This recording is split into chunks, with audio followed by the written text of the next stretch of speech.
El despertador sonó a las 5:17. Moví el brazo para apagarlo, y el dolor en las costillas me recordó al cliente de anoche. El tipo gordo que me pagó extra por dejarlo estrangularme hasta que viera estrellas. Todavía me ardía la garganta al tragar. Me senté en la cama despacio, como si tuviera 90 años. Por la puerta abierta, escuché a mamá toser.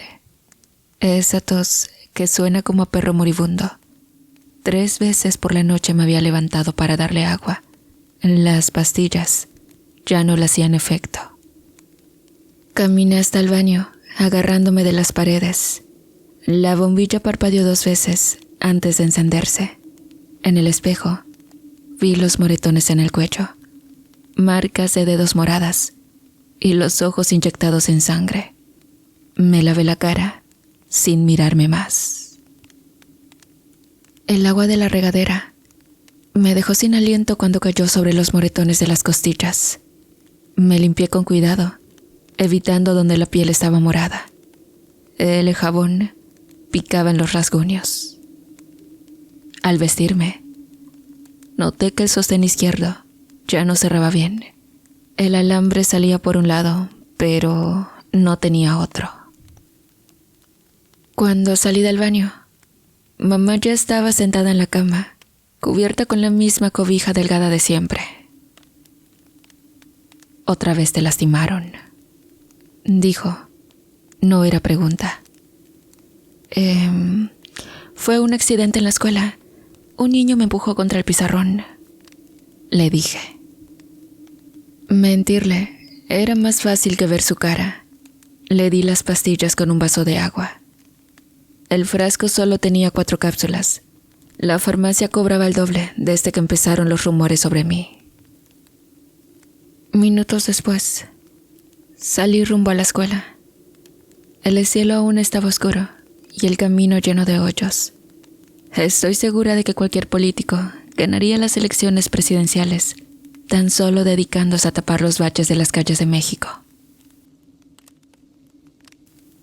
Llegué antes que nadie. El portón todavía rechinaba igual al abrirlo. Entré al salón y empecé a escribir la lección en el pizarrón, aprovechando la soledad, cuando oí pasos en el pasillo. Don Rubén se quedó en la puerta, mirándome como quien mira un filete en el mercado. Traía puesta la corbata de rayas que usaba cuando venía a visitas importantes. «Buenos días, señorita Carmen», dijo con una voz tan dulce como el veneno. «¿Dormiste bien?»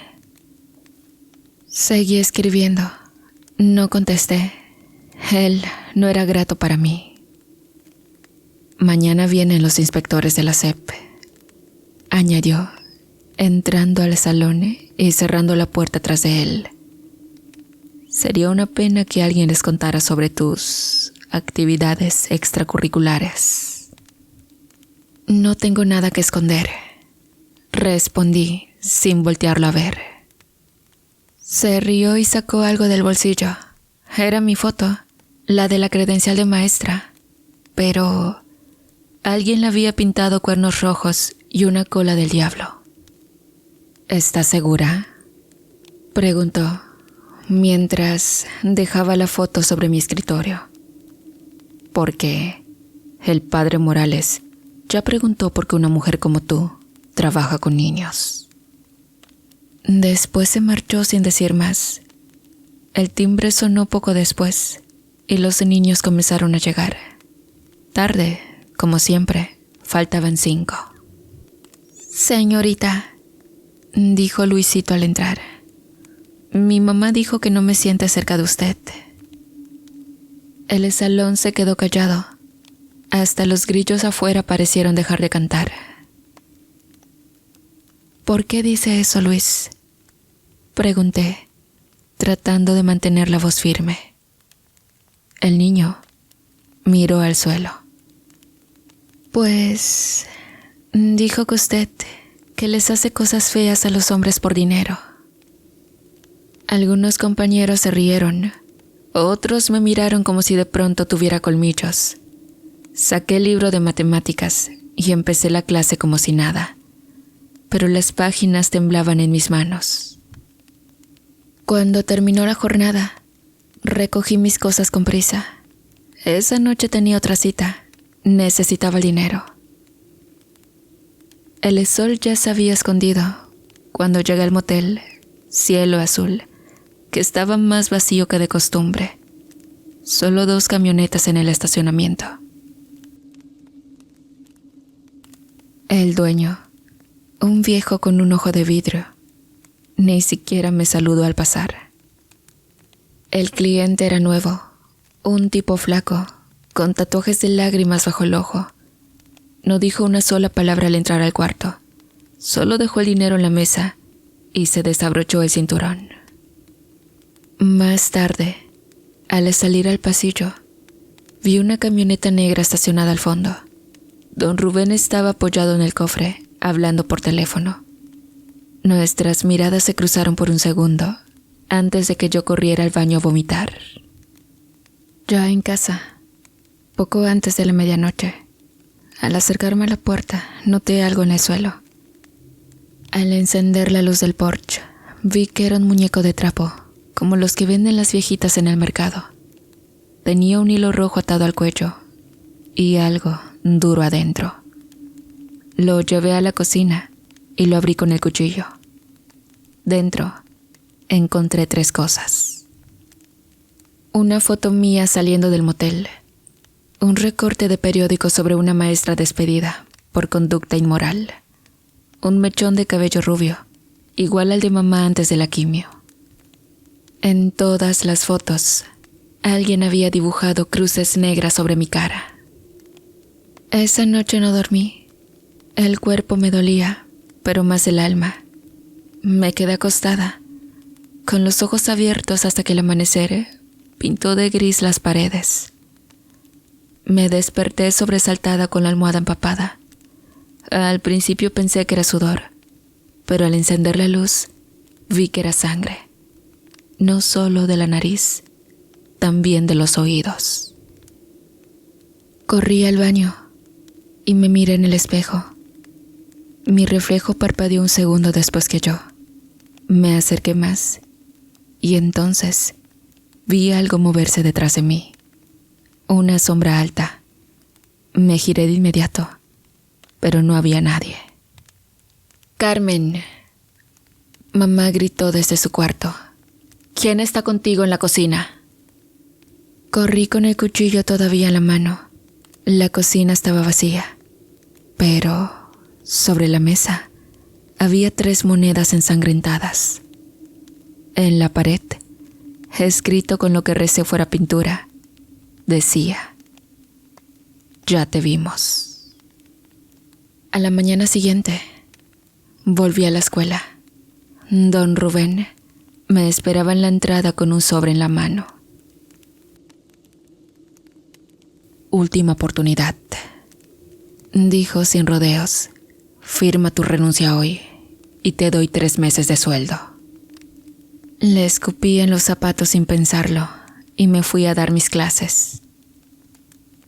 Esa noche, mientras mamá dormía en su cuarto, yo me senté en el piso. Saqué la caja que guardaba bajo la cama. Dentro estaba una pistola que compré hace un mes en el mercado negro. La limpié con cuidado. La cargué. Si iban a matarme, no sería como una perra asustada. La pistola pesaba más de lo que recordaba. Comprobé el cargador por 3ª vez. 7 balas, una para cada día de la semana. El reloj marcaba las 3:47 de la mañana, cuando por fin cerré los ojos, pero no para dormir, para esperar. El sueño me venció en algún momento, pero no fue descanso. Apenas si cerré los ojos, cuando el sonido de los trastes en la cocina me hizo despertar. La luz del sol entraba por la ventana, golpeando el suelo como si no supiera lo que pasaba en esa casa. Mamá intentaba preparar el desayuno, aunque desde que empezó el tratamiento apenas podía sostener una cuchara sin que le temblaran las manos. Ay, deberías estar en la cama, le dije, quitándole suavemente el cuchillo con el que intentaba cortar una jícama. Al menos déjame hacerte el café, insistió. Sus ojos azules, los mismos que yo heredé, parecían más grandes en su rostro demacrado. Mientras el agua hervía, revisé mi teléfono. 3 mensajes perdidos del mismo número desconocido. No fuiste lista, maestra. El muñeco era un aviso. Ahora viene lo bueno. El vapor del café quemó mis dedos, pero ni lo sentí. El miedo ya se había instalado en mi cuerpo como una fiebre imposible de sudar. Minutos después, caminé hacia la escuela con el estómago vacío y el corazón encogido. El ambiente allí no era distinto, parecía un campo minado. Los niños susurraban cuando pasaba. Los otros maestros fingían no verme.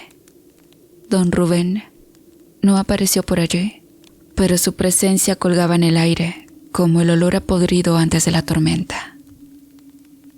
A la hora del recreo, cuando el bullicio llenaba los patios, me encerré en el baño de maestras para encontrarme con una escena que me estrujó el pecho. Laura estaba allí, sentada en el suelo, llorando con la cara entre las manos. «Renuncio hoy», dijo entre hipos. «No puedo más con esto». Le pasé un pañuelo sin preguntar. Sabía exactamente de qué hablaba. Nos habíamos vuelto expertas en el silencio compartido. «Él también te amenazó», dije, aunque no era pregunta. Laura asintió, temblorosa. Me mostró su brazo. Moretones en forma de dedos rodeaban su muñeca. «Dice que si hablo, hará que parezca que yo también me vendo, como tú». El timbre nos salvó de seguir hablando.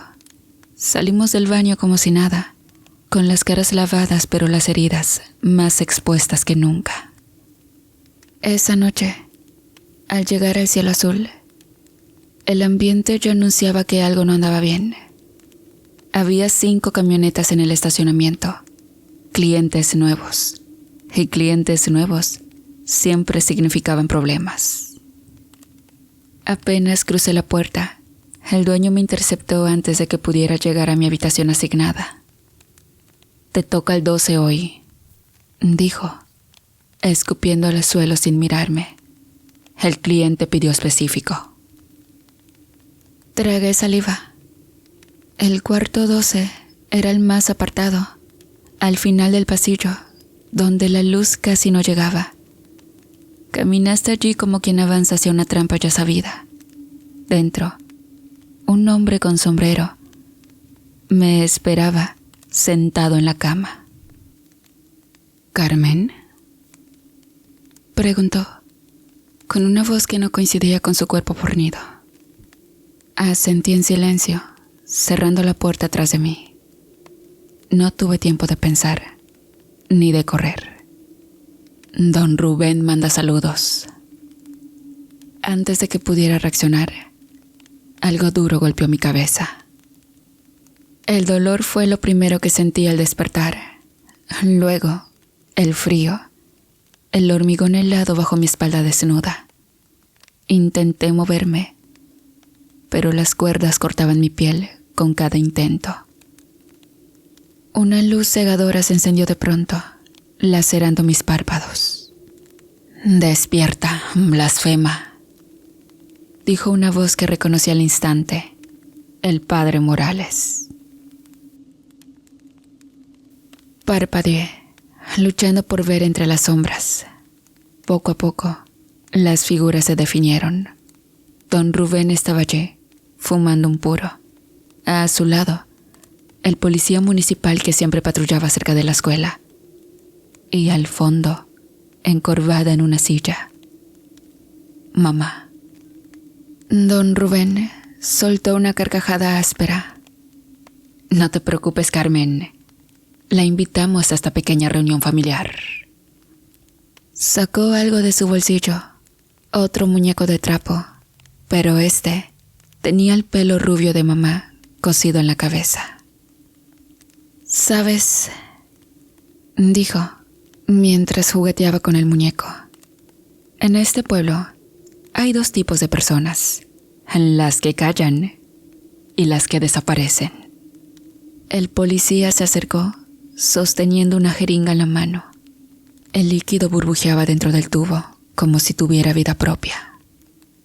¿Qué le hicieron a mi madre?, dije, sintiendo las lágrimas quemarme la cara. Don Rubén sonrió con esa calma repugnante que tienen los que se saben impunes. Solo la ayudamos a dormir, permanente. Pero saben, no sé cuánto tiempo pasé inconsciente. Las memorias se deshacían como hielo bajo el sol. Cuando volví en mí, estaba en mi cama, vestida con mi ropa de siempre. Todo parecía normal, pero algo estaba mal. El reloj marcaba las 5:17 de la mañana, la misma hora de siempre. Por un segundo, pensé que había sido una pesadilla, que mi mente, saturada, había inventado todo. Hasta que giré la cabeza y la vi. Mamá, acostada a mi lado, pálida, fría, con un hilo rojo atado alrededor de su cuello. La tierra mojada crujió bajo mis zapatos negros, mientras observaba cómo bajaban el ataúd de pino. Solo 5 personas asistieron: el sepulturero viejo, 2 vecinas curiosas que cuchicheaban tras sus lentes oscuros, y los 2 matones que don Rubén envió para asegurarse de que yo no hablara. El cielo estaba cubierto gris, como si hasta las nubes respetaran el silencio que mi madre se había ganado. ¿Quiere decir algo, señorita?, preguntó el sepulturero, sosteniendo una pala temblorosa. No, respondí sin mirarlo. Las primeras paladas de tierra sonaron como golpes secos. Recordé cuando mamá me enseñó a plantar tomates en nuestro patio. Hay que enterrarlos bien profundo, hija, para que crezcan fuertes. Ahora, la enterraban a ella, y nada crecería de ese agujero, salvo rabia. Uno de los matones se acercó, oliendo alcohol barato, y con la voz envenenada de amenaza, susurró: «El director dice que tienes hasta el viernes para irte». Le miré las manos. Tenía los nudillos llenos de cortes recientes, tal vez de haber golpeado una última vez a alguien antes de venir al cementerio, quizá a mamá. Esa misma noche, regresé sola a casa. Era la última vez que cruzaría esa puerta. Caminé por las habitaciones como si fuera la casa de otra persona. Quemé todo lo que no podía llevar: los vestidos floreados de mamá, su chal favorito, hasta su vieja máquina de coser.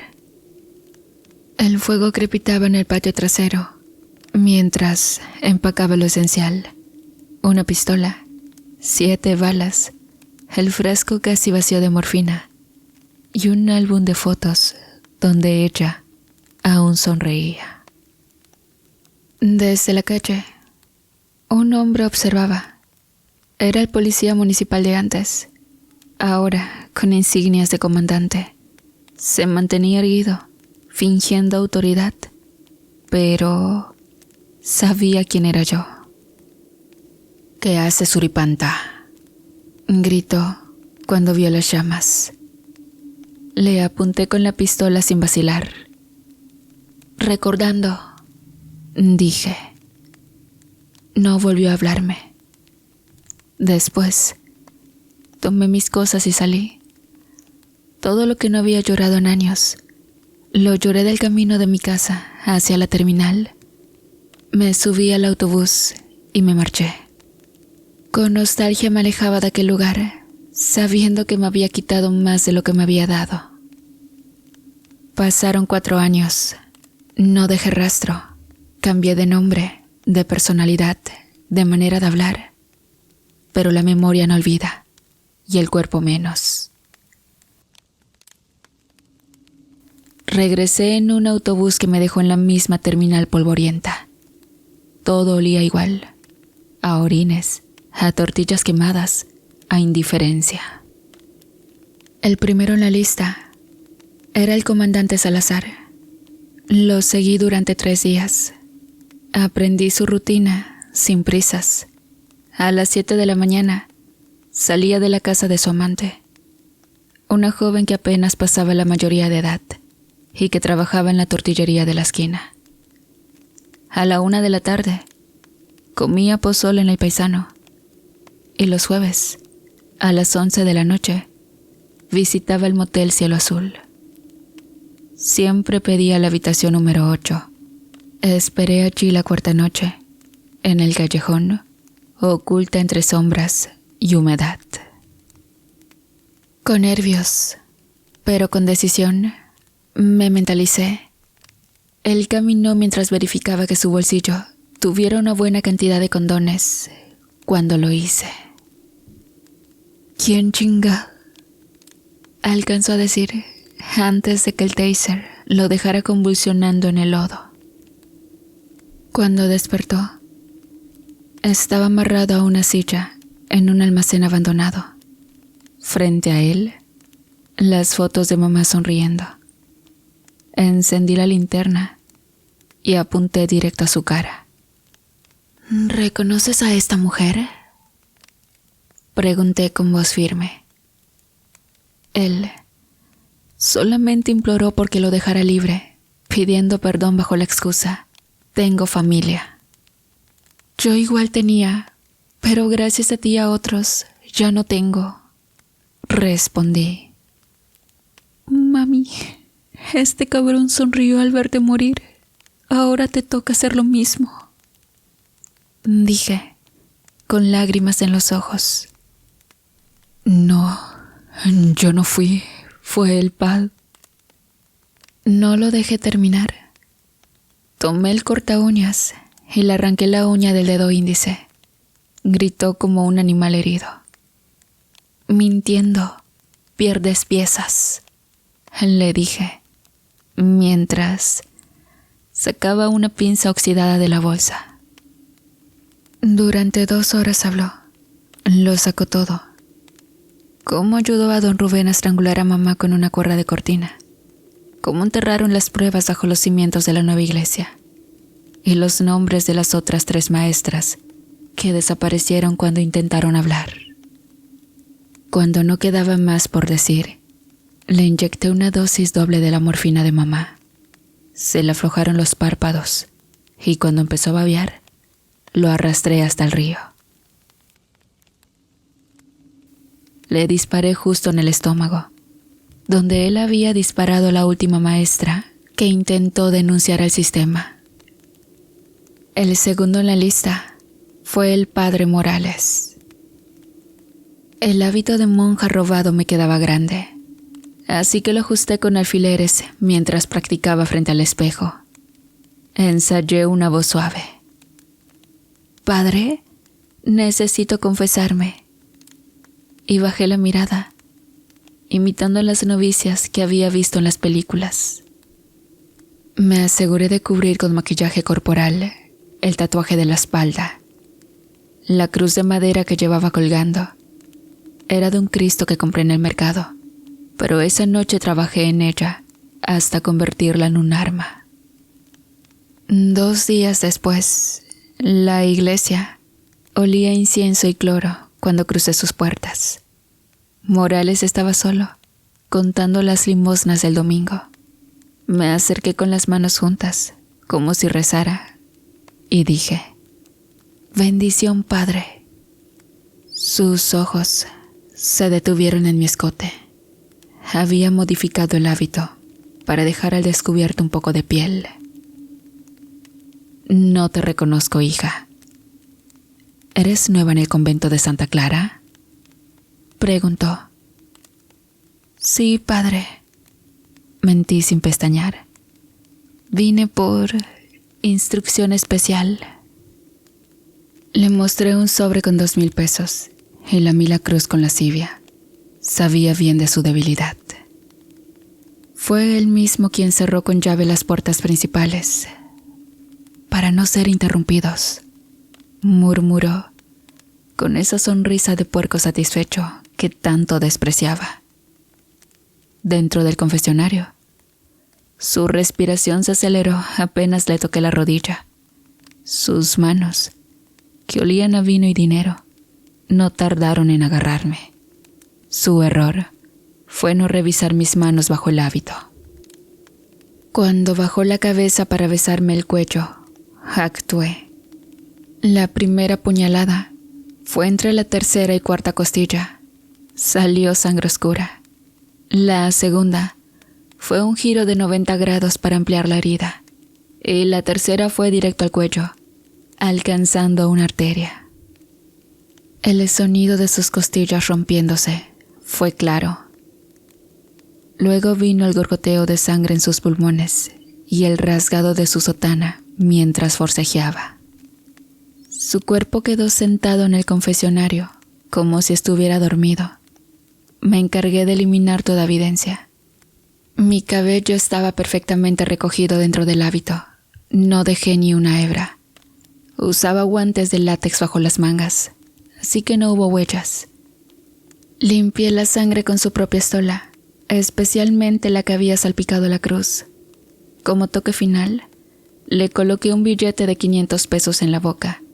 Abrí el cajón de las limosnas para que pareciera un robo y dejé la puerta trasera entreabierta. El sacristán fue quien encontró el cuerpo y gritó. Cuando llegó la policía, no tardaron en asumir. Lo mataron por el dinero de las limosnas, dijo el oficial mientras metía 1,000 pesos al bolsillo. Nadie notó las heridas triangulares, típicas de objetos religiosos. Tampoco comentaron nada sobre el olor a perfume barato, el que usé para cubrir mi propio aroma. El último era don Rubén, ahora con oficina en el Palacio Municipal, rodeado de lujos y escoltas. Me tomó semanas acercarme. Robé un uniforme de intendencia y fingí ser parte del personal de limpieza. Descubrí que cada jueves, a las 3 de la tarde, inspeccionaba la escuela primaria, la misma donde enseñaba. Ese jueves, me escondí en el salón del tercero B, en mi antigua aula. En el escritorio, las fotos sonrientes de mami. Quería que fuera testigo de nuestra venganza. Cuando Rubén abrió la puerta, se detuvo al verme ahí sentada, esperándolo. ¿Qué?, murmuró. Hoy la lección es sobre justicia, le dije, y abrí las piernas. Para ese entonces me había cambiado, usaba falda corta. Su rostro enrojeció de placer. Era tan evidente que siempre me había traído ganas y no iba a dejar escapar su oportunidad. Así que caminó hacia mí mientras desabrochaba su pantalón y se lamía los labios. Cuando llegó y se inclinó frente a mí, lo golpeé con un tubo. Ya había estudiado suficiente el golpe, suficiente para desmayarlo y no matarlo. Apenas regresó en sí, se descubrió amarrado a la misma silla donde abusó de Laura. Le mostré las fotos de las otras víctimas. Él apenas podía mirarlas. Elige una, le ordené, colocando sobre la mesa un alicate, un cuchillo de carnicero y un soplete portátil. No eligió, así que elegí yo. La ejecución fue lenta, minuciosa, sin compasión.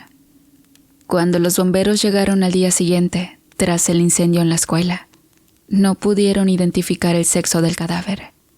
Solo hallaron carne carbonizada y restos metálicos derretidos en el lugar. En el autobús de salida, con destino a la capital, las noticias en el Facebook inundaban mi muro. En la sección de nota roja, un titular rezaba: Tragedia en escuela primaria, incendio mata a supervisor educativo. Guardé la publicación y la imprimí. Luego la coloqué junto a la foto de mamá, donde aún sonreía, y cerré los ojos. Y saben, yo sé que mucha gente dice que la venganza no es buena, pero yo la disfruté como nunca antes había disfrutado otra cosa. Espero que me comprendan.